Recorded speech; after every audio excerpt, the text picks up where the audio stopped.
बिस्मिल्लाहिर्रहमानिर्रहीम, अस्सलामुअलैकुम। प्रोग्राम में खुशामदीद। मैं हूं आपका मेज़बान ज़ौक़ अहमद।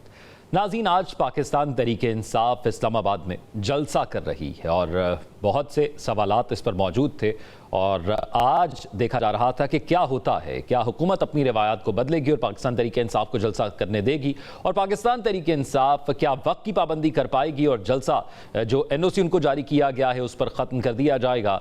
तो आज जो एक्सपेक्ट किया जा रहा था वैसे ही मनाजिर हमें इस्लामाबाद में देखने को मिले। मैं जलसे पर बात करने से पहले जो जलसे में इस वक्त तकारीर हो रही हैं उन पर बात करना पहले ज़रूरी समझूंगा, क्योंकि रिकॉन्सिलेशन और उसके साथ साथ मुज़ाकरात की एक बात पाकिस्तान तहरीक इंसाफ करती है। एक टेबल पर बैठने की बात जो इस वक्त हुकूमत में सियासी जमातें कहीं ना कहीं वो भी करती हैं, लेकिन जिस किस्म की तकारीर इस वक्त जलसे में की जा रही हैं, वज़ीर आला KP के डेडलाइन दे रहे हैं जलसे के अंदर, कह रहे हैं कि आप 2 हफ्तों के अंदर इमरान खान को रिहा करें वरना हम खुद रिहा करवा लेंगे। यानी आप रियासत के सामने एक बार फिर खड़े होने को तैयार हैं। तो इस किस्म की तकारीर के बाद क्या पाकिस्तान तहरीक इंसाफ किसी किस्म का रियासत से कोई रिलीफ हासिल कर पाएगी? यकीनी तौर पर ऐसा मुमकिन नजर नहीं आता। दूसरी जानिब आज जिम्मेदारी पाकिस्तान तहरीक इंसाफ की यह बनती थी कि पाकिस्तान तहरीक इंसाफ को जो 7 बजे का वक्त दिया गया था उससे पहले जलसा खत्म कर लेती ताकि मामलात खत्म हो जाते। उसकी एक बुनियादी वजह यह है कि जब आप पिछले जलसे से कबल सुबह 7 बजे आकर इमरान खान से जेल में मुलाकात करके ये ऐलान कर सकते हैं कि जलसा नहीं हो रहा, और आपको ये पता है कि कंटेनर्स मौजूद हैं, कंटेनर सिटी बनाया गया है इस्लामाबाद को, मुख्तलिफ रूट्स को बंद किया गया है, तो आपको हिकमत अमली उसके मुताबिक बनानी चाहिए थी, क्योंकि आप पर यह इल्ज़ाम लगता है कि आप जलसे में इंतशार फैलाते हैं, इस वजह से आपको इजाज़त नहीं मिलती। ये हुकूमत की जानिब से आज दिन भर कहा गया, दिन भर वफाकी और सूबाई वज़रा प्रेस कॉन्फ्रेंसेस करते रहे और कहते रहे कि पाकिस्तान तहरीक इंसाफ इंतशार करती है, इस वजह से हम कैसे इजाज़त दे देते। और कल भी कुछ कहा गया इसी हवाले से, तलाल चौधरी साहब की ऐसी कोई स्टेटमेंट थी। तो पाकिस्तान तहरीक इंसाफ को चाहिए था कि वो आज एक ऐसी एग्जाम्पल सेट करते ताकि आने वाले दिनों के अंदर जो वो कैंपेन चलाना चाह रहे हैं, जो वो जलसे करना चाह रहे हैं, उसमें कोई रुकावट ना हो। लेकिन आज बिल्कुल मनाजिर मुख्तलिफ नजर आए। उसके साथ साथ 26 नंबर चुंगी पर एक नाखुशगवार वाक़या हुआ और मौक़िफ़ यह है पुलिस का कि वहाँ पर कंटेनर्स लगे हुए थे और 7 बजे का वक्त ख़त्म हो चुका था। उसके बाद वहाँ से पाकिस्तान तहरीक इंसाफ के कारकुनान आगे जाना चाहते थे और पुलिस की जानिब से कहा गया कि जलसे का वक्त ख़त्म हो गया है, यहाँ से आगे नहीं जा सकते। तो फिर वहाँ पर जो कारकुनान मौजूद थे उनकी जानिब से पथराव किया गया, जिसके बाद पुलिस की जानिब से शेलिंग की गई और इसके बाद मामला जो है वो ख़त्म हो गए। दूसरी जानिब हुकूमत का रवैया नहीं बदला। आज इस्लामाबाद को कंटेनर सिटी बना दिया गया, कल रात से वहाँ पर कंटेनर्स लगा दिए गए मुख्तलिफ मकामात से। ना सिर्फ पाकिस्तान तहरीक इंसाफ के जलसे के आने के लिए लोगों को मुश्किलात हो रही थी, बल्कि आम आवाम जो कि डेली रूटीन की ट्रैवलिंग करती है उनको भी बहुत सी मुश्किलात का सामना करना पड़ा।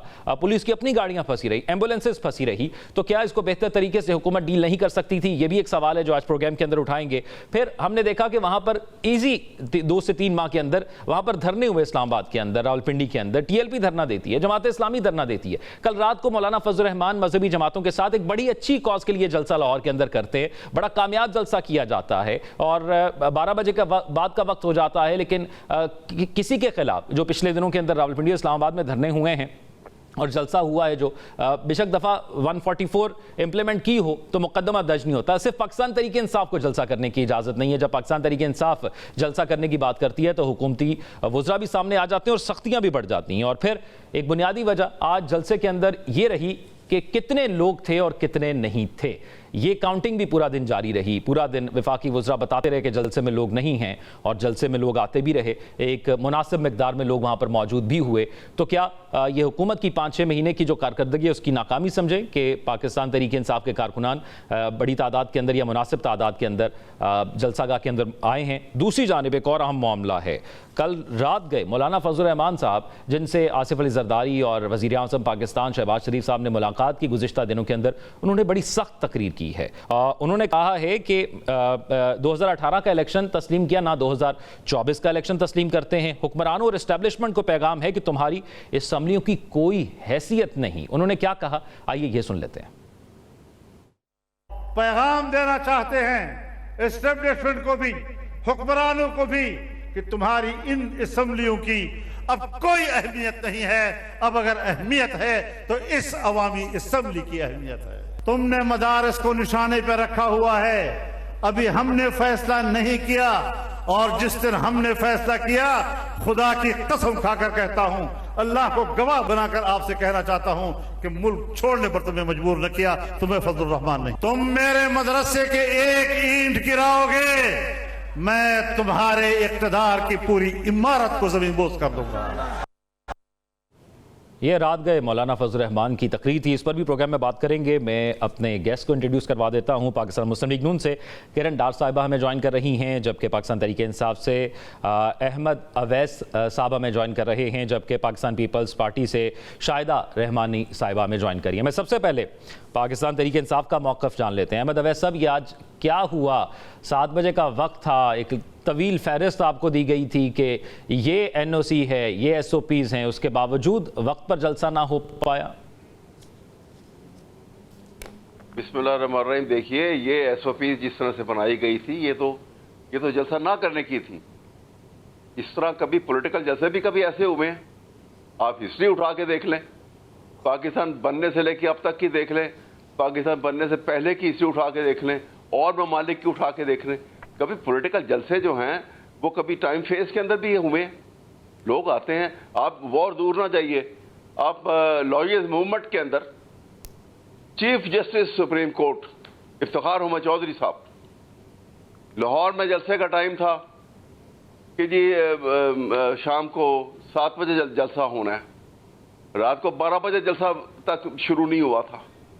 इसी तरह से मुल्तान में जलसा होना था, मुल्तान में जलसे का टाइम था कि वहाँ पे आपने पहुँचना, बल्कि उससे पहले साहिवाल में जलसा होना था। साहिवाल में टाइम था कि हमने रात के 10 बजे वहाँ पे जलसा करना साहिवाल के अंदर, और रात के 2:30 बजे हम वहाँ पहुँचे थे। तो ये कभी पॉलिटिकल जलसे। और आप देखिए मौलाना फजल रहमान साहब, उन्होंने लॉन्ग मार्च की कराची से लेकर इस्लामाबाद तक, और यहाँ से वो पंजाब के अंदर एंटर होते हैं वो, और पंजाब से भी पूरा पंजाब गुजर के इस्लामाबाद में पहुंचते हैं। कोई रुकावट हुई उनको? किसी ने रोका उनको? ये पार्ट ऑफ पॉलिटिकल एक्टिविटी है। हालात भी तो मुख्तलिफ है ना अहमद अवैस साहब, अब हालात भी मुख्तलिफ हैं। आपको पहले जलसे की इजाज़त नहीं मिल रही थी, बड़ी मुश्किल से अल्लाह करके आपको इजाज़त मिली। तो आपको नहीं लगता कि आइंदा इस कैंपेन को जारी रखने के लिए जो SOPs दिए गए थे उसको फॉलो कर लिया जाता तो हालात आइंदा आने वाले दिनों के लिए आपके लिए मुख्तलिफ हो जाते? नहीं, एक ऐसी हुकूमत जिसका अपना मैंडेट कोई नहीं, जिसकी आवाम में जड़ें कोई नहीं, आवाम मुस्तरद जिसको कर चुके हुए हैं, वो इस किस्म के लेजिस्लेशन करके और पाबंदियां लगाए तो आपका ख्याल है कि पाबंदियां लग जाएंगी? ऐसी पाबंदियों को तो आवाम तोड़ देंगे, हमेशा तोड़ेंगे, इसलिए कि ये इलीगल है, ये अनकॉन्स्टिट्यूशनल है। ये आर्टिकल जो कॉन्स्टिट्यूशन के फंडामेंटल राइट्स के आर्टिकल है, उनके वायलेशन के अंदर ये पाबंदियां हैं, इनकी कोई हैसियत नहीं है। ये देखना पड़ता है। देखिए, आप ऐसे तो नहीं कि आप एक गैर कानूनी और गैर आईनी पाबंदी लगा दें और कहें कि जी अब हमने लगा दी और जी बस कानून साजी हो गई। और अपना मैंडेट क्या है इनका? एक जो है कोई भी इलेक्ट नहीं हुआ हुआ, जबरदस्ती बैठे हुए आकर पार्लियामेंट के अंदर। इसी वजह से पाकिस्तान की मईशत का यह हाल है, इसी वजह से पाकिस्तान में कोई इन्वेस्टमेंट नहीं कर रहा, और यही वजह है कि अवाम एक तरफ है और ये एक हुकूमती टोला जो करप्ट टोला है वो दूसरी तरफ है। कोई पूछता नहीं है इनको, अवाम का कंसर्न कोई नहीं है उनके साथ, क्योंकि वो अवाम की नुमाइंदगी नहीं कर रहे। और अगर अवाम की नुमाइंदगी कर रहे होते, एक आपकी छोटी सी बात बताने लगा मैं। जिस दिन ये बजट का सेशन हुआ था, बजट के सेशन में आप देखिए किसी ने वो फ्रैक्शन परसेंटेज जो फिल्थी रिच है, जिसमें इसहाक डार भी शामिल है, जिसमें नवाज शरीफ भी शामिल है, जिसमें और बहुत सारे लोग हैं, इनकी बाहर की जायदादें जो हैं उनके मतलब को टैक्स लगा, वो उनके ऊपर पाबंदी लगी कि मुल्क बड़ा गरीब हो रहा है, हालात बड़े खराब हैं, ये दे दो। और एक बात, दूसरी तरफ एक सुनिए जरा, दूसरी तरफ ये IPP का मामला टेकअप कर लीजिए। ये अहमद अवैस साहब, ये तमाम मसाइल हम इस पर बात करते हैं। मैं जरा ये जो इस वक्त मौजूदा सूरत हाल है, इस पर मैं बाकी मौक़िफ़ भी जान लूँ। किरण डार साहिबा, आज कंटेनर्स लगा दिए गए, रास्ते रोक दिए गए, जिसकी वजह से यकीनी तौर पर लोगों को मुश्किलात हुई और लोग फिर ताख़ीर से जलसागाह पहुँच रहे थे। तो एक तायुन था कि ठीक है जी 7 बजे तक वक्त है, तो 7 बजे तक आप उनको रास्ता देते, वो आते, उसके बाद फिर आप देखते कि क्या करना है। तो आपने तो कल रात से ही कंटेनर सिटी बना दिया इस्लामाबाद को। जैसे आपने बात की कि 7 बजे देखिए 7 बजे का टाइम अंडरटेकिंग दी गई थी। जो आपने बात की कि कंटेनर लगाए थे, बिल्कुल कंटेनर लगाए थे, इनको उस अंडरटेकिंग के साथ जलसे की इजाजत के साथ इनको रूट भी दिया गया था और कहा गया था कि कोई भी पैदल, बाइक पर, गाड़ी पर किसी और रूट से नहीं आएगा, वो इसी रूट से आएगा। दूसरी बात ये ऐसा नहीं था कि ये कहा गया हो कि जी आपने 4 बजे लगाना है, क्या कहते हैं, स्टेज बनाना है और 7 बजे वो स्टेज बंद हो जाना है। आप कैपिटल में कर रहे हैं, इस्लामाबाद से कैपिटल, आप कैपिटल सिटी में कर रहे हैं। बिल्कुल अभी अहमद साहब ने जो बात की, बिल्कुल उन्होंने जो गिनवाए हैं मुख्तलिफ जलसे, बिल्कुल वो बात सही कह रहे हैं, लेकिन आइन अब बना है। अब वो कह रहे हैं, सॉरी कानून अब बना है, वो कह रहे हैं जी कौन सा कानून और कौन सा आइन, ऐसा नहीं हो सकता, कौन सा कानून कौन सा आइन बन गया, सॉरी कानून बन गया, उस कानून के मुताबिक जो है वो टाइम दिया गया था। आप 6:30 पौने 7 खत्म कर देते जलसा, आप सुबह से तकरीरें लगे हुए हैं, आप अपने टाइम पे करते, आपने और भी जलसे करने चाहिए, आपको तो बहुत अलग करके चले, इजाजत मिली जलसा करने की, आप अपनी वो रखते कि आप अच्छे तरीके से जलसा करते हो और जलसा टाइम भी खत्म करते ताकि आपको अगली जगह पे भी कहीं ना कहीं जहाँ पर आप चाहते हैं कि जलसा पे लाहौर में करना है तो लाहौर में आपको इजाजत मिल जाती। और दूसरी बात आप कह रहे हैं कि बाकियों ने जलसा किया, ये नहीं किया, हम लोगों ने वो नहीं किया, कंटेनर्स नहीं लगाए। मुझे अपनी तारीख उठा के बता देना, पीटीआई की क्या तारीख है, इनको धरने, जलसे, डी चौक, पार्लियामेंट के अंदर, किरण डार साहब, आज उन्होंने अपनी एक सियासी कुव्वत का मुजाहरा किया, मुनासिब सतह पर लोग वहां पर मौजूद हुए, ये तो उनकी सियासी हैसियत को जाहिर करते हैं। सियासी जमात तो वो है, लेकिन सियासी जमात सियासी काम नहीं कर रही ना। सियासी जमात तो है, लेकिन हम 9 मई के बाद उसको सियासी जमात ही नहीं कह रहे। लेकिन ये एक जमात है, इसके लोग हैं, ऐसा नहीं है। लेकिन मसला ये है कि लीडर साहब जो हैं वो गालियां देते हैं और उस गालियों की वजह से उनके जो पैरोकार है, जो नीचे उनके फॉलोवर्स हैं, वो भी गालियां देते हैं। तो मुझे बता दें ये गालियां कहाँ से, मतलब क्यों गालियां? ठीक है, आप कहती हैं कि रवैया ठीक नहीं है। शाहिदा रहमानी साहिबा, ये आज जो कुछ इस्लामाबाद में 2-3 घंटे पहले हुआ, जिसमें हमने देखा कि आंसू गैस के शेल भी फायर हुए और एक सियासी जमात के कारकुनान की जान से पथराव भी हुआ, अब इसमें किसका फायदा और किसका नुकसान है? बहुत शुक्रिया। पहले तो मैं अवैध साहब की जो बात है कि जी हम कानून और आइन को नहीं मानते, तो इन्होंने माना कब है? आप खुद सोचें कि 2014 में कहाँ धरना दिया गया, पार्लियामान पे हमला किया गया, इदारों पे हमले किए गए, पुलिस वालों पे हमले किए गए, और उस जगह बैठे पार्लियामान के सामने जहां इनके दौरे हुकूमत में किसी की जरूरत नहीं थी कि वहां पर मार सके। आपने देखा कि किसी भी जमात को इन्होंने डी चौक से आगे नहीं बढ़ने दिया, कंटेनर्स लगा के कंटेनर सिटी बनाते रहे, हर जमात के ऊपर इंस्ट्रक्शन थी, लीडरों को गिरफ्तार किया जाता था। फिर आपने बात की कि जी हम जो है वो किसी ने बजट में जो है गरीबों की बात नहीं की। आप कहाँ से गरीबों के इतने फिक्रमंद हो गए? आपका बोया हुआ ही आज कौम काट रही है, जो महंगाई और गुर्बत का और जो बेरोजगारी का तूफान आया है। IMF ने अपने जो खदशात जाहिर किए, उसमें सबसे बड़ा जो नाकामी है वो PTI के गवर्नमेंट के अंदर, जो उन्होंने IMF के एग्रीमेंट से रूगर्दानी की और उसी को पाकिस्तान की मईशत का सबसे बड़ा जिम्मेदार करार दिया। और आप बात करते हैं, बिल्कुल तमाम पॉलिटिकल जमातों के तमाम मेंबरान ने इस मुल्क के जो मुतवसत और गरीब तबके की नुमाइंदगी करते हैं, सब ने गरीबों की बात की। आपने नहीं की। आपको अपने धरनों से, अपने जलसों से हुकूमत के खिलाफ, आइन के खिलाफ, कानून के खिलाफ बातें करना, कानून को तोड़ना, आइन को हाथ तोड़ना, ये आप लोगों का वतीरा रहा है। अच्छा शाहिदा साहिबा, एक लॉन्ग मार्च किया था बिलावल भुट्टो जरदारी साहब ने पाकिस्तान तहरीक इंसाफ की हुकूमत के अंदर, वो महंगाई के ऊपर था और वो इस्लामाबाद तक किसी ने उसको नहीं रोका था। लेकिन आज जो हालात आपने देखे, मैंने आपसे जो सवाल किया था कि हाँ, जो सवाल मैंने आपसे किया था वो यही किया था कि इसका नुकसान और फायदा किसको होगा? देखिए, सबसे पहली बात, आपने जो चेयरमैन बिलावल भुट्टो जरदारी साहब का लॉन्ग मार्च, जिसको मैंने भी पूरा पार्टिसिपेट किया था कराची से लेके यहाँ, हुकूमत ने जैसे ही हमारा लॉन्ग मार्च पहुंचा रावलपिंडी के पास, तो वहां से कंटेनर्स लगा दिए। उस वक्त बड़ी मुश्किलों के साथ बातचीत करके सुबह का जो निकलना था हमारी रैली, वो पहुंची है, और वो भी डी चौक से पहले ही कंटेनर्स लगा दिए थे। आप बता दें, कोई गमला टूटा, जो हुकूमत से बातचीत हुई थी जिसके तहत था कि पुरअमन तौर पे मुंतशिर हो जाएंगे, हमने अपने वक्त के मुताबिक उसी जगह पुरअमन तौर पे हमारी लीडरशिप ने कहा और हम मुंतशिर हो गए। हमेशा ये होता है कि आपको जो हुकूमत से आपके एग्रीमेंट होते हैं, जो बातचीत होती है, जो ट्रीटीज होते हैं, आपने उस पर इम्प्लीमेंट करना होता है। 7 बजे कोई बड़ी बात नहीं, 7 बजे हमारे भी जलसे खत्म हो जाते हैं। अगर हम यकीन दहानी कराते हैं कि 7 बजे तो 7 बजे हो जाते हैं। आप सारा दिन, कल से 3-4 दिन से वहाँ तैयारियां हो रही थी, जलसा गाह को तैयार किया गया, पिंडाल को तैयार किया गया, सारा दिन कंटेनर बराह रास्त दिखाते रहे कि जी जलसा गाह में ये हो रहा। आप 7 बजे अपना जलसा नहीं खत्म कर सके और फिर आपने वहाँ वायलेशन की, क्या आपको फिर इजाजत मिलेगी? इस तरह की चीजें ना करें। अगर आप एक पॉलिटिकल जमात है तो आपको चाहिए एहतराम करें। अहमद अवैस साहब, एक बड़ी बात यह है कि आप कहते हैं पूरे पाकिस्तान से लोगों को लाके आप कहते हैं ये हमारी कामयाबी है, फिर तो आज 22 करोड़ आवाम को वहाँ जमा होना चाहिए था। ठीक है। अहमद अवैस साहब, एक शेर है कि याद माजी अजाब है यारब, छीन ले मुझसे मेरा हाफिजा।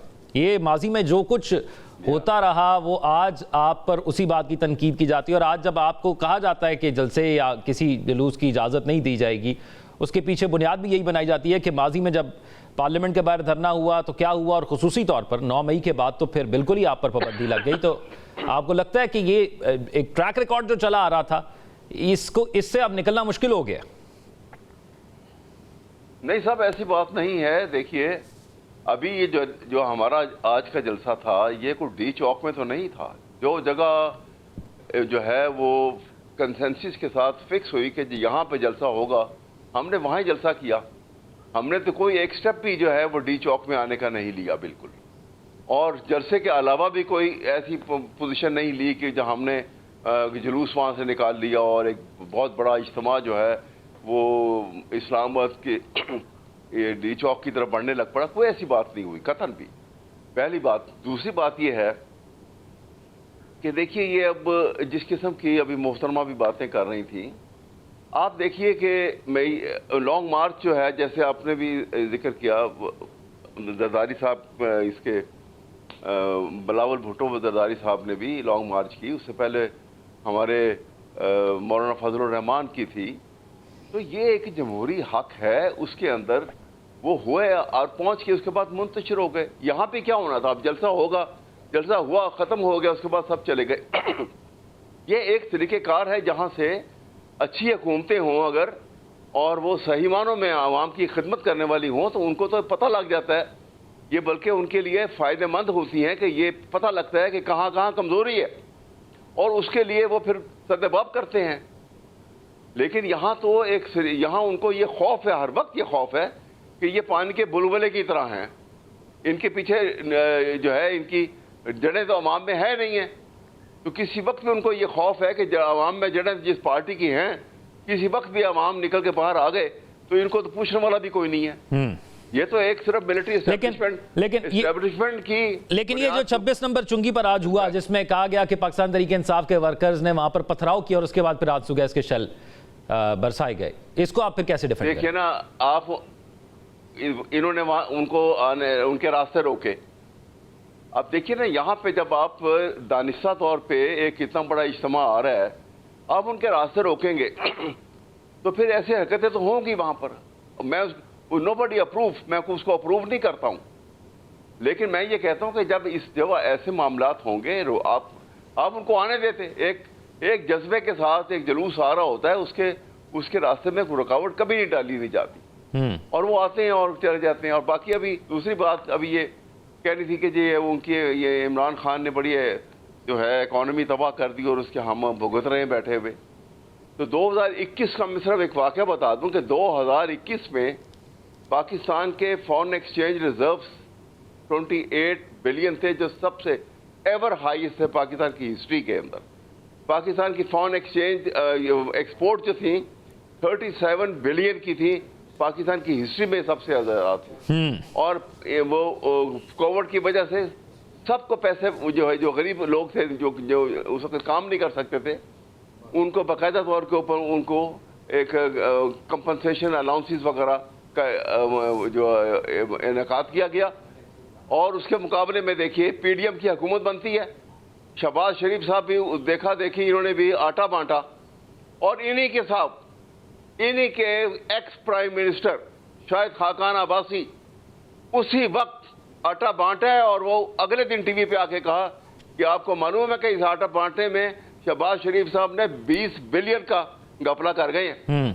ठीक है, ये बिल्कुल ऐसे मामलात हैं जिस पर होती है, लेकिन मौजूदा मुद्दा फिर वही है। किरण डार साहिबा, ये वैसे आज किसी ना किसी की जिम्मेदारी तो लगी होगी कि ये देखा जाए कितने लोग वहाँ पर मौजूद थे, कितनी कुर्सियाँ थी, कितने लोग आपको लगता है, हुकूमत को लगता है, हुकूमत की अपनी रिसर्च के मुताबिक वहाँ पर मौजूद थे? क्या आपकी नज़र में आपकी एक्सपेक्टेशन से ज़्यादा लोग थे या कम? केपीके से लोग आ रहे थे, आज इतवार भी था, फिर हुकूमत इनकी है तो वहां से लोग लेकर आए।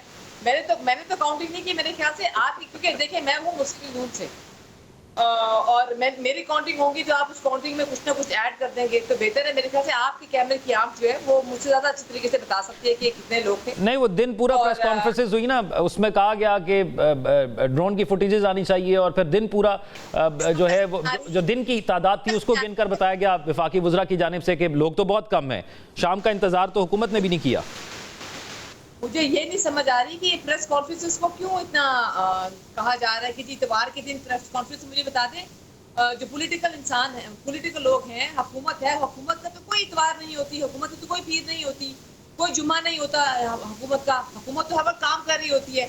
तो फिर मेरे लोगों ने, मुस्लिम लीग नून ने अगर प्रेस कॉन्फ्रेंस करके बता दिया कि कितने लोग हैं तो मेरे ख्याल से वो आपको कैमरे की आंख अगर इस चीज को डिनाई कर रही है तो आप अपनी कैमरे की आंख से बता सकते हैं। वैसे हम यकीनी तौर पर ज़रूर दिखाते, लेकिन वहाँ पर एक मसला ये भी आता रहा है कि वहाँ पर इंटरनेट की बंदिश इस कदर थी कि हमारे तो अपने राब्ते वहाँ पर होना जो है वो मुश्किल हो रहे थे। चले बात आपकी बात मान ली, आपने सेव तो किया होगा ना, आपके कैमरे से ऑन थे ना, आपके फोन के कैमरे ऑन थे, आपके दूसरे कैमरे ऑन थे। अभी इस वक्त तो बंदिश खत्म हो गई है, वो मूव करते वहां से और उसको ऑनर करें। जो भी लोग थे वहां पे, जितने भी लोग थे, फिर काउंटिंग आप भी कर लें, मैं भी कर लूं, फिर देख लेंगे हम देख लेंगे कि कितने लोग। चलें एक ब्रेक की तरफ जाना है, लेकिन ब्रेक के बाद वापस आएंगे तो जो तकारीर वहाँ पर की जा रही हैं, क्योंकि जिस किस्म का माहौल तकारीर के अंदर मैं वहाँ पर देख पा रहा हूँ या हम वहाँ पर रिपोर्ट हो रहा है, उससे तो लगता है कि पाकिस्तान तहरीक इंसाफ रियासत के मद्दे मुकाबिल खड़े होने को एक बार फिर से हमें नज़र आ रही है। इस किस्म की तकारीर से हम एक टेबल पर तो अपोजिशन और हुकूमत को नहीं देख पाएंगे, लेकिन पाकिस्तान तहरीक इंसाफ इन तकारीर से क्या हासिल करेगी, इस पर बात करेंगे एक ब्रेक के बाद।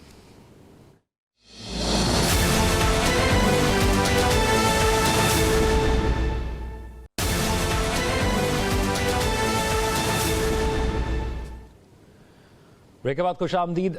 शाहिदा रहमानी साहिबा, ये बात तो यकीनी है कि पाकिस्तान पीपल्स पार्टी पाकिस्तान तहरीक इंसाफ को एक सियासी हैसियत समझती है, इसीलिए तो जब इंतखाबात हुए उसके बाद पहली ऑफर आपने पाकिस्तान तहरीक इंसाफ को की कि मिलकर हुकूमत बना लेते हैं। तो फिर अब इतनी रुकावटें और इतना सब कुछ क्यों? देखिए, ना सिर्फ इंतखाबात के बाद बल्कि इंतखाबात के दौरान भी जब लेवल प्लेइंग फील्ड की बात की तो तमाम पॉलिटिकल जमातों के लिए चेयरमैन बिलावल भुट्टो जरदारी साहब ने की, और हमने हमेशा ये कहा कि रिस्ट्रिक्शन नहीं, सबको लेवल प्लेइंग फील्ड मिलनी चाहिए, खा इलेक्शन हो खा इंतखाबात के बाद का अमल हो।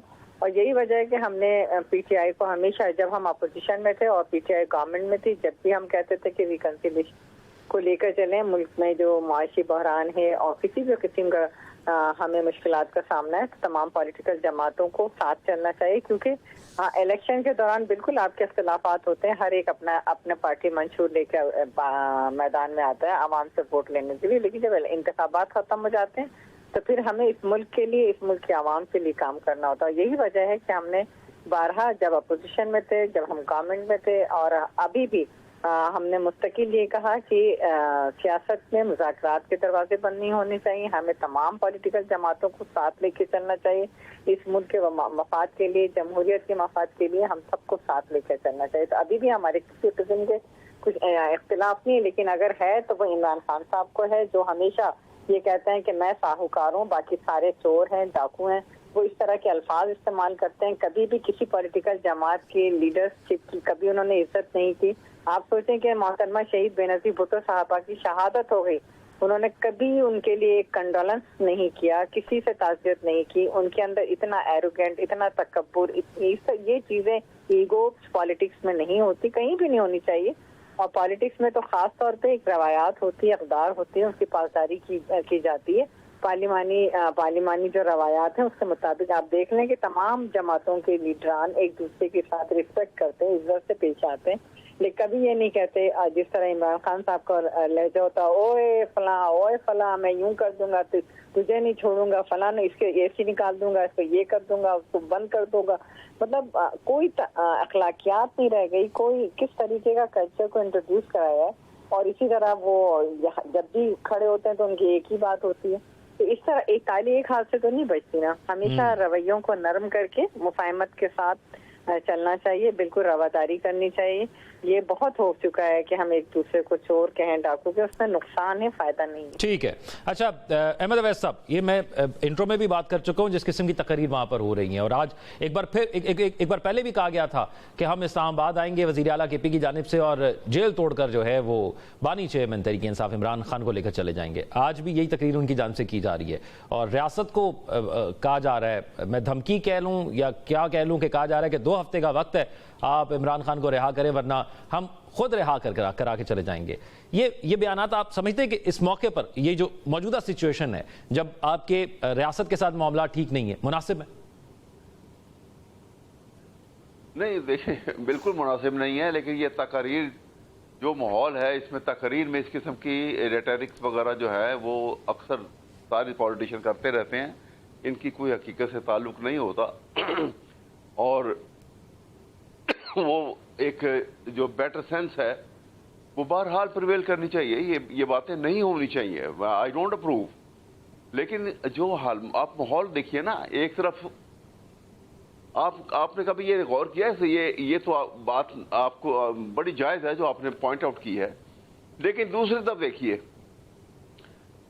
इमरान खान का जिस वक्त ये 8 फरवरी का इलेक्शन करीब आ रहा था तो 10 दिन के अंदर 3 केसों में उसको सजा सुनाई गई, जल्दी में, उजलत के अंदर। और वो जो वहां पे जेल ट्रायल करने के लिए जज साहब थे वो रात के 1 बजे 2 बजे तक बैठ के तो वो स्टेटमेंट रिकॉर्ड करते थे और कहते थे कि जी मैं क्या करूं, मेरी तो मजबूरी है, मुझे बैठना है और करना है। जबकि ड्यूटी रोस्टर में ये नहीं था। ड्यूटी रोस्टर जब जेल ट्रायल होता है तो उसमें पूरा ड्यूटी रोस्टर बना होता है कि सुबह आपने 9 बजे अदालत में वहां पे जाके शुरू करना है और 2 बजे 2:30 बजे 3 बजे तक आपका काम जो है अपने मुकम्मल करके आपका ड्यूटी आवर्स खत्म हो जाते हैं और उसके बाद आप केस को कोर्ट को बर्खास्त करेंगे और आप आ जाएंगे वापस। अब किसने ये तमाम जजेस जो थे सबऑर्डिनेट कोर्ट्स के जो जेल ट्रायल कर रहे थे, इनका ताल्लुक किससे था? इनका ताल्लुक इस्लामाबाद हाई कोर्ट से था। अहमद अवैस साहब इसको कट शॉर्ट कर लेते ना, फिर इन्हीं अदालतों से आपको जमानतें भी मिली इन्हीं केसेस में। नहीं इनसे नहीं मिली, ये इनको तो असाइनमेंट थी ना। मैं सिर्फ बात एक ही सेंटेंस पे बात कहना चाह रहा हूं। ये लोगों को 1 बजे 2 बजे तक किसने बिठाया था? ना तो हाई कोर्ट ने बिठाया, ना high court Lahore high court के चीफ जस्टिस ने या इस्लामाबाद हाई कोर्ट के चीफ जस्टिस ने। उन्होंने तो नहीं कहा कि 1 बजे तक बैठ के आप अदालत लगाओ। ये किसने कहा? यहां ही प्रॉब्लम क्रिएट होती है। इसी तरह से मोहसिन नकवी साहब को किसने सेनेटर बनवाया? क्या ये पीपल पार्टी ने बनवाया या नून लीग ने बनवाया, जो जिनका ताल्लुक ही नहीं किसी पॉलिटिकल पार्टी से? किसने उनको ये जो है वो ये एक प्रीमियम के तौर के ऊपर उनको ये खास अहमद अवैस साहब ये उन्होंने बनवाया जिनको आप कहते हैं, अगर आपको लगता है आप निशानदेही कर रहे हैं ना, आप ये कहना चाह रहे हैं कि उन लोगों ने बनवाया जिनसे आप कहते हैं नुमाइंदा मुकर्रर करें। जी आप भी तो उन्हीं से बात करना चाहते हैं ना, आप भी तो फिर पॉलिटिकल पार्टी से बात नहीं करना चाहते। नहीं हम तो इसलिए कहते हैं कि ये पॉलिटिकल, अब इसके बाद ये पॉलिटिकल पार्टी जो है ये तो एक लफ्ज अपने पास से नहीं बोल सकते।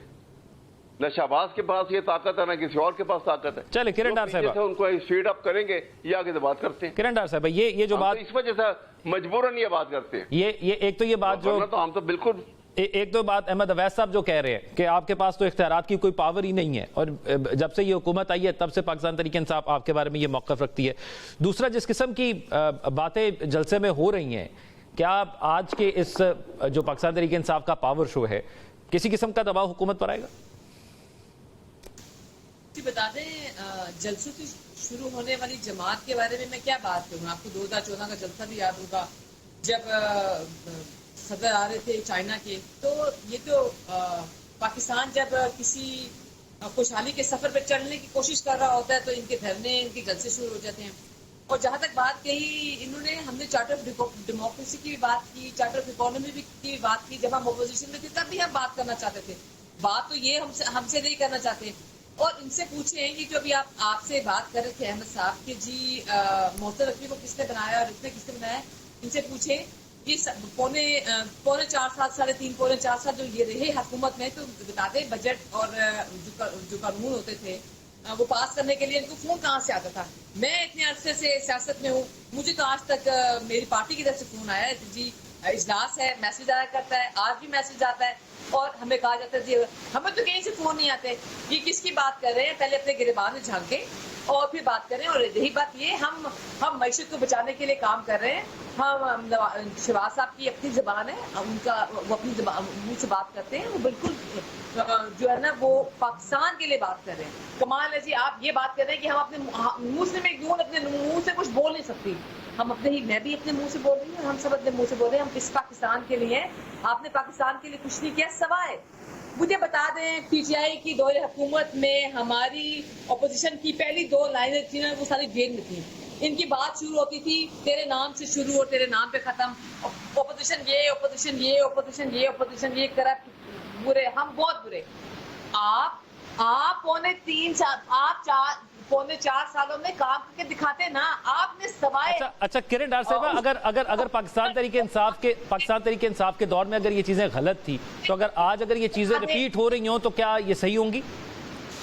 गालियां देने के, हम तो इनको गालियां नहीं दे रहे, हम तो इनको कुछ नहीं कह रहे। हम तो पहिया, पाकिस्तान का वो पहिया, जमहूरियत का वो पहिया जो रोक दिया गया था उसको चिराने की कोशिश कर रहे हैं। उसको जंग लगा हुआ है, उस जंग को उतारने की कोशिश कर रहे हैं। और इंशाअल्लाह ताला जब ये पहिया चलेगा तो ये खुद देखेंगे। हमें बोलना नहीं, हम काम करते हैं। हम गाली नहीं देते ओपोजिशन को, हम ओपोजिशन से मुंहमारी नहीं करते। हम कहते हैं हमें काम करने दो। ये पाकिस्तान है तो ये पार्टीज हैं, ये पार्टीज हैं तो ये जमहूरियत है, ये इलेक्शन है, ये सब कुछ है। और जहां तक इन्होंने बात की इलेक्शन की, तो आए थे ना पीपल्स पार्टी वाले लोग आपके पास आए थे ना, तो आप हुकूमत बनाते। आपने इसलिए हुकूमत नहीं बनाई कि आप करना कुछ नहीं चाहते थे। आज आप फॉर्म 45, 47 को रो रहे हैं, तो फिर ये ना रोना पड़ता। मसला ये है कि आपने पीपल्स पार्टी के साथ इसलिए नहीं बना के रखी, आप हुकूमत इसलिए नहीं बनाना चाहते थे कि आपने कहा वो 35 पंचरों वाली स्टोरी आपने बनाई 5 साल। आपने कहा आप फॉर्म 45 और 47 पे बात बस, और इसी में ये वक्त गुजारेंगे। शाहिदा साहिबा, ये फरमाइएगा पाकिस्तान के अंदर क्योंकि रिकॉन्सिलिएशन की सियासत के अंदर बहुत ज़रूरत है। अगर कोई पार्टी सियासी हैसियत रखती है तो उसको एक्सेप्ट भी करना चाहिए। 2018 में इमरान खान अगर किसी और जमात को ये सियासी स्पेस देने को रेडी नहीं थे, तो आज की मौजूदा हुकूमत भी किसी और को सियासी स्पेस देने के लिए रेडी नहीं है। तो अगर ये सियासी स्पेस इस तरह नहीं दी गई तो आपको नहीं लगता कि फिर ये जमहूरियत के लिए बहुत बड़ा नुकसान है, जिसका खर्चा खुद हुकूमती वुज़रा भी करते हैं? बात की तो 2018 में जिस तरह हुकूमत बनाई गई, जिस तरह आरटीएस सिस्टम को बैठाया गया, तमाम पार्टी से तोड़ के लाया गया। जो उनकी पार्टी में आता था वो वॉशिंग मशीन में धुल के आ जाता था, वो दूसरी पार्टी में होता था, चाहे वो पीपल्स पार्टी हो, PMLN हो, अनदर पार्टी। उसके अंदर उसके ऊपर करप्शन और नैब के केसेस बनते थे, FIM के केसेस बनते थे।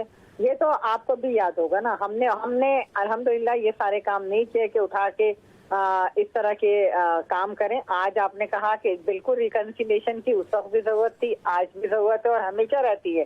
सियासत के अंदर जब तक मुज़ाकरात ना हो, जब तक गुफ्त शनीद ना हो, रिकंसिलिएशन ना हो, जब तक सियासत आगे नहीं बढ़ती। और आपने देखा कि 90s में जब पीपल्स पार्टी और PMLN के साथ रहा, 2 साल, 1.5 साल, 2.5 साल, 3 साल के बाद हुकूमतें गिरती रही, उससे नुकसान पाकिस्तान का हुआ, पाकिस्तान की जमहूरियत का हुआ, पाकिस्तान के अवाम का हुआ।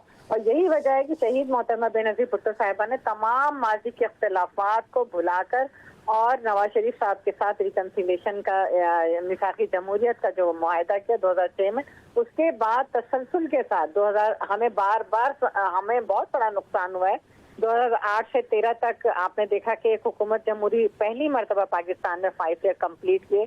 फिर 14 में एक जो 13 के अंदर एक हुकूमत है, 14 में उसको गिराने की साजिश हुई। पीपल्स पार्टी उसका हिस्सा नहीं बनी, पीपल्स पार्टी को उसका पॉलिटिकल नुकसान हुआ पीपल्स पार्टी ने, लेकिन जमहूरियत को गिराने का ना साजिश का हिस्सा बनी। और उस वक्त भी जब 18 के अंदर तमाम पॉलिटिकल जमातों ने इलेक्शन के नताइज का बाइकआउट किया, चाहे वो मौलाना फजल रहमान साहब हो, अदर पार्टी हो, PMLN हो, लेकिन पाकिस्तान पीपल्स पार्टी ने आगे बढ़ के तमाम जमातों को मनाया और कहा कि हमारी जमहूरियत को खतरा होगा, लिहाजा हम सब पार्लियामान में आए।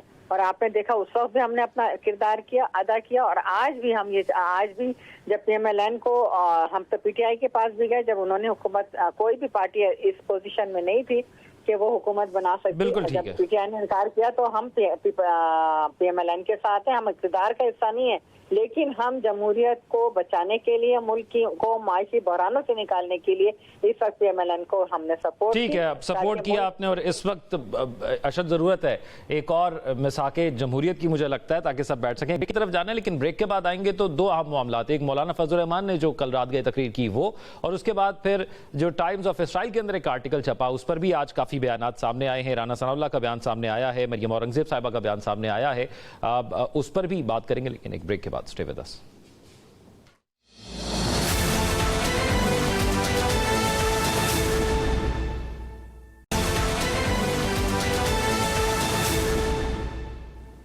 ब्रेक के बाद खुश आमदीद। मौलाना फजल रहमान ने जो तकरीर की, किरण डार साहिबा, बड़े सख्त अल्फाज उन्होंने इस्तेमाल किए और एक किस्म की जो बातें सिविल नाफरमानी के हवाले से की जाती हैं उन्होंने वो भी की। मौलाना फजल रहमान ने कहा कि अगर तुम लोग तहफ़्फ़ुज़ नहीं दे सकते तो हम टैक्स क्यों दें। उन्होंने कहा कि फैसले आवाम ने करने हैं, तुमसे मुल्क नहीं संभाला जा रहा, और दीगर उन्होंने सिक्योरिटी खदशात का भी बड़ा इजहार किया है। तो आप लोगों की तो मुलाकात भी हुई, वज़ीर आज़म भी मिले मौलाना फजल रहमान से, सदर भी मिले, तो क्या मौलाना फजल रहमान को राज़ी करने में आप लोग कामयाब नहीं हुए? देखिए, अब मौलाना फजल रहमान उनकी अपनी एक पार्टी है, उनकी अपनी एक राय है।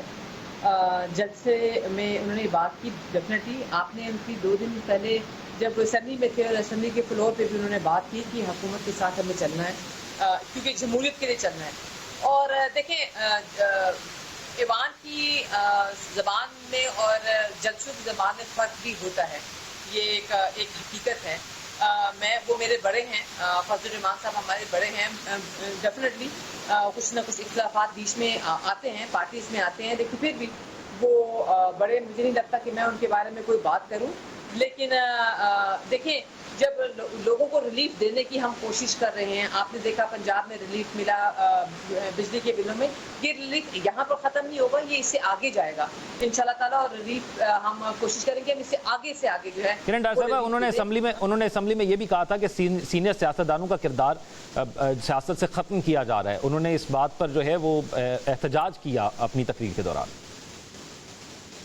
देखें, मेरा मानना है कि ये वो वक्त है कि आप सीनियर और जूनियर को मिला के निज़ाम चलाएंगे किसी भी डिपार्टमेंट में, किसी भी तंजीम में, जब तक कि दोनों बड़ों का तजर्बा और छोटों की जो है वो उनका जो जोश है, जो जुर्रत उनकी होती है, वो ये जब तक दोनों मिलेंगे नहीं, तब तक हम किसी भी इदारे में और मैं समझती हूँ पाकिस्तान को भी चलाने में, जब तक ये दोनों का कॉम्बिनेशन नहीं होगा, हम इसको लेके आगे नहीं चल सकते। और किसने कहा, देखिए, फजल रहमान साहब की अपनी राय है, मुझे बता दें, असेंबली के अंदर बुजुर्ग भी बैठे हुए हैं, ठीक है, नौजवान भी बैठे हैं, क्योंकि हुकूमत को उनकी जरूरत तो है। अगर कोई आईनी तरमीम लाते हैं, नंबर पूरे करने के लिए फिर ऑपोजिशन में से बहुत से लोगों की जरूरत होगी। शायद रबानी साहिबा, आसिफ अल जरदारी साहब से भी मिले थे, आपकी इत्तेहादी हुकूमत, और आपको भी उनके वोट दरकार होंगे अगर आप असेंबली में जो है वो कोई भी आईनी तरमीम लाते हैं। तो ऐसा तो लग रहा है कि मौलाना फजल रहमान की वो मुलाकात तो खुशगवार थी, लेकिन उसके बाद फिर वो नाराज हो गए। नहीं, देखिए, मौलाना साहब एक सीनियर पॉलिटिशियन हैं और तमाम जमातें उनका एहतराम करती हैं, और मिलना बिल्कुल, देखें, सियासत में मैंने पहले ही कहा, मुज़ाकरात जिसके दरवाजे बंद नहीं होते, आपस में मुलाकातें होती हैं। आपने खुद देखा कि मौलाना साहब एक सियासतदान है, उन्होंने उनका अपना मौक़िफ़ है, अपने जो भी इख्तिलाफ है, लेकिन उसके बावजूद उन्होंने सदर आसिफ अली ज़रदारी साहब को आने से मना नहीं किया, शहबाज शरीफ साहब का आए तो उनको मना नहीं किया, बल्कि जो मेहमान नवाजी है उसके साथ खुश अखलाकी के साथ मिले। तो बातचीत, इख्तिलाफात होते हैं, उनके जो भी तहफ़्फ़ुज़ात होते हैं, काम उनके तहफ़्फ़ुज़ात को दूर करना। तो शाहिदा साहिबा, उनको KPK की गवर्नरशिप दे रहे हैं आप लोग मौलाना फजल रहमान साहब को? देखिए ऐसी तो अभी कोई सच बातचीत नहीं है कि उनको गवर्नरशिप दी जा रही है या कुछ इस तरह की बात है। असल चीज ये है कि मुज़ाकरात होते हैं तो गिव एंड टेक भी चलता है, कुछ उनकी मानी जाती है, कुछ हमारी मानेंगे, तो इसी तरह मुज़ाकरा मुल्क के मफाद में हर पार्टी अपने अपने तो आपके जो गवर्नर है केपीके के कुंडी साहब, वो कह रहे हैं अगर पार्टी ने मुझसे इस्तीफा मांगा तो मैं दे दूंगा, वो क्यों कह रहे हैं? नहीं देखिए, ये तो पार्टी की अमानत होती है, चाहे गवर्नरशिप हो, वजीर आलाशिप हो या हमारी मेंबरशिप हो या सेनेटरशिप हो, पार्टी की अमानत होती है। अगर पार्टी कहती है तो अगर उनसे इस तरह का किसी ने सवाल किया होगा तो उन्होंने पार्टी के लाइन के मुताबिक जवाब दिया कि लाजमी बात है, पार्टी के वर्कर हैं, पार्टी ने ही इतना बड़ा ओहदा दिया है और पार्टी जब चाहे नहीं ले सकती है तो वो देने को तैयार है। तो इसमें तो कोई ऐसी चीज नहीं है। उन्होंने पार्टी की जो पार्टी से वफादारी है उसकी बात की, लेकिन ना तो उनसे अभी किसी ने इस्तीफा मांगा है और ना ही कोई गवर्नर बनने जा रहा है। तो इस तरह की बातें खैर सराइयां तो हो सकती हैं। अहमद अवैस साहब, क्योंकि यही मौक़िफ़ किसी ज़माने में या आज भी आप रखते हैं जो मौलाना साहब ने अपनी तकरीर में बड़े सख्त अल्फाज में कहा, लेकिन आप लोग भी मुलाकात कर रहे हैं, आप लोग भी चाहते हैं कि असम्बली के अंदर जो है उनके साथ मामलात को आगे लेकर चला जाए, लेकिन गुज़िश्ता दिनों के अंदर जो मुलाकातें हुई और जो ज़राए ख़बरें दे रहे हैं कि आइंदा आने वाले दिनों में मौलाना फजल रहमान ने यकीन दहानी कराई है कि असम्बली में वो हुकूमत का साथ देंगे, तो आप लोगों के भी कोई मुज़ाकरात ख़ास कामयाब नहीं हुए मौलाना के साथ? आपको जो यकीन दहानी कराई गई थी वो लगता है कि वो पूरी नहीं होगी असम्बली की सतह पर? नहीं, देखिए मैं आपको बताऊं, जहां तक हुकूमत के ताल्लुक है वो तो बड़ा कैटेगोरिकली उसके बाद भी उनकी स्टेटमेंट आई है, उनके स्पोक्समैन की तरफ से भी ये बात बड़ी वाज़ेह आ गई है सामने कि किसी सूरत वो असम्बली के अंदर और असम्बली के बाहर वो हुकूमत के साथ कोऑपरेट नहीं करेंगे। बड़ी कैटेगोरिकल स्टेटमेंट। और आपने रात की स्पीच सुन ली है, उनकी जो असम्बली में स्पीच थी, उसके बाद तो कोई गुंजाइश बाकी नहीं रह जाती। और रहा पीटीआई का और मौलाना का बातचीत तो उनके मेरे ख्याल बहुत करीब पहुंच चुके हैं और एक ग्रैंड अलायंस जो है आज नहीं तो कल बनने वाला है और उसके मौलाना साहब बहुत अहम रुकन होंगे और वो बहुत बड़ा रोल प्ले करेंगे, ये आप देख लीजिएगा। क्योंकि एक मैं आपको बता दूं, इंग्लिश का सेइंग है ना, enemy of your enemy is your friend. तो मौलाना साहब आपके साथ क्या सड़कों पर भी निकलेंगे अगर आप निकलते हैं तो? इस हुकूमत से जो कि जिसकी बुनियाद जो है वो एक बबल के ऊपर है, कोई जड़ें नहीं है उसकी आवाम के अंदर, लिहाजा वो मौलाना इससे नाखुश हैं, बड़ी वाज़ेह तौर पर बार बार वो कह चुके हैं ये बात। तो यही हम भी कहते हैं। इसलिए मौलाना का ये मौक़िफ़ है कि अगर पाकिस्तान की स्टेबिलिटी लानी है तो there should be immediate early election, ताकि ये मामलात तरीके से फेयर इलेक्शन के बाद मैंडेट जिसका होगा वही कामयाब होंगे, अवाम उनके साथ ही चलेंगे और वही पाकिस्तान में मईशत के लिए भी और वैसे भी वैसे अहमद अवैस साहब क्या गारंटी है अगर फर्ज करें कि इंतखाबात हो जाते हैं, अर्ली इलेक्शंस हो जाते हैं, आप उसको मान लेंगे? क्या गारंटी है? जी जी बिल्कुल मानेंगे अगर फेयर होंगे तो। अगर ये जिस तरह ये मैंडेट रोक दिया रात के 10 बजे और फिर सुबह एकदम रिजल्ट अनाउंस हुए, जिस तरीके से हुए वो कोई छुपी बात किसी से भी नहीं है। ये इलेक्शन तो कोई भी मानेगा, ये मौलाना ने भी यही कहा है। वो तो आपके भी नहीं मानते, वो तो 2018 के भी नहीं मानते आप, वो भी तो बात सुने। ये ठीक है, लेकिन जो देखिए ना वो एक परसेंटेज है। यहाँ तो 2013 के अंदर भी हुआ था, 2013 में भी नवाज शरीफ का जो आपके रात के 10-11 बजे बंद कर दिया, फिर एकदम से वो विक्ट्री स्टैंड पे आ गए और आके उन्होंने कहा जी मैं इलेक्ट हो गया। ये तब सिलसिला हुआ, लेकिन उसकी इंतहा हो गई इस दफा। ठीक है, यानी हुकूमत भी पुरुमीद है और अपोजिशन भी पुरुमीद है कि मौलाना उनके साथ मौजूद रहेंगे। प्रोग्राम का वक्त खत्म हुआ जाता है। तमाम मेहमानों का बहुत शुक्रिया। आप देखते हैं कि आज अगर हुकूमत समिति के जलसे की खिलाफ वर्जियाँ हुई हैं तो फिर क्या जो कानून पास हुआ जिसमें 3 साल की सज़ा और जुर्माने का कहा गया, उस पर क्या हिकमत अमली हुकूमत अपनाती है। आपसे इंशाल्लाह अगले प्रोग्राम में मुलाकात होगी। अपना ख्याल रखें। अल्लाह हाफ़िज़।